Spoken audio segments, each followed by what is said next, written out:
Hi, independence டேக்கும் republic டேக்கும் என்ன டிஃப்ரென்ஸ்னு உங்களுக்கு தெரியுமா? தெரியாது. தெரியாதா?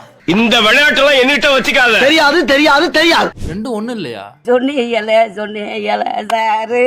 இண்டிபெண்டன்ஸ் டேனா நமக்கு வந்து சுதந்திரம் கிடைச்சு லைக் நம்ம வந்து அடிமைப்படத்தனத்தில் இருந்தோம்ல. ஸோ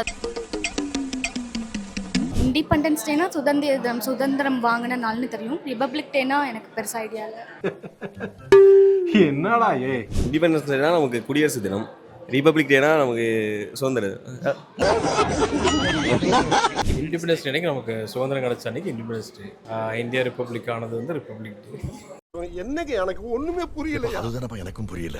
இண்டிபெண்டன்ஸ் டே அன்னைக்கு நமக்கு சுதந்திரம் கிடைச்சது. ரிப்பப்ளிக் டே அன்னைக்கு அதை நம்ம செலிப்ரேட் பண்ண ஸ்டார்ட் பண்ணோம். இந்த மாதிரி நிகழ்ச்சி இதுக்கு முன்னாடி நிறைய நடந்திருக்குது. ஆனா இதுதான் ஃபர்ஸ்ட் டைம். ரிப்பப்ளிக் டேன்றது ரிப்பப்ளிக் டே, ரிப்பப்ளிக் அவ்வளவுதான். ப்ரோ எனக்கு தெரியாம இருக்கு ப்ரோ. இப்போ இண்டிபெண்டன்ஸ் டே வந்து சுதந்திர தினம், ரிபப்ளிக் டே வந்து குடியரசு தினம். அன்னைக்கு தான் நமக்கு சுதந்திரம் கிடைச்சது. ரிபப்ளிக் டே அப்பதான் நமக்குன்னு ஒரு ஃபிளாக் இந்தியாக்குன்னு அனௌன்ஸ் பண்ணி கொடுத்தது. ஸோ நமக்கு வந்து சுதந்திரம் கிடைச்சதுக்கு அப்புறம் நம்ம நாட்டுக்குன்னு ஒரு ஃபிளாகே வந்து ரிலீஸ். ஸோ இண்டிபெண்டன்ஸ் டேன்னா வந்து சுதந்திர தினம், அதாவது அப்போ நம்ம ஸ்ட்ரகிள் பண்ணி ஃப்ரீடம் வாங்கின டைம். ரிப்பப்ளிக் டேனா அதில் அதாவது சில அது என்ன சொல்கிறது வந்து இப்போ நான் என்ன உங்கள்கிட்ட சொல்றது.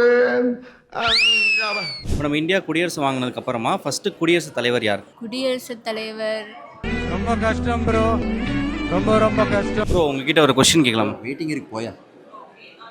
பார்க்காதே சுதந்திரம் பெற்றுட்டு நம்மளோட own laws, constitution laws define பண்ணி நம்மளுக்கு நம்ம சிட்டிசன்ஸ் நம்மளோட லா படி நம்ம ஒண்ணு கேட்டா நம்மள அசர வைக்கிற மாதிரி ஒரு பதில் சொல்லுவார் பாரு. அது நமக்கு இங்க புரியாது, வீட்டுக்கு போனா தான் புரியும். இண்டிபெண்டன்ஸ் டே, ரிப்பப்ளிக் டே இது ரெண்டுக்கும் என்ன டிஃப்ரென்ஸுங்கிறது உங்களுக்கு தெரிஞ்சா அதை கமெண்ட்ல சொல்லுங்க.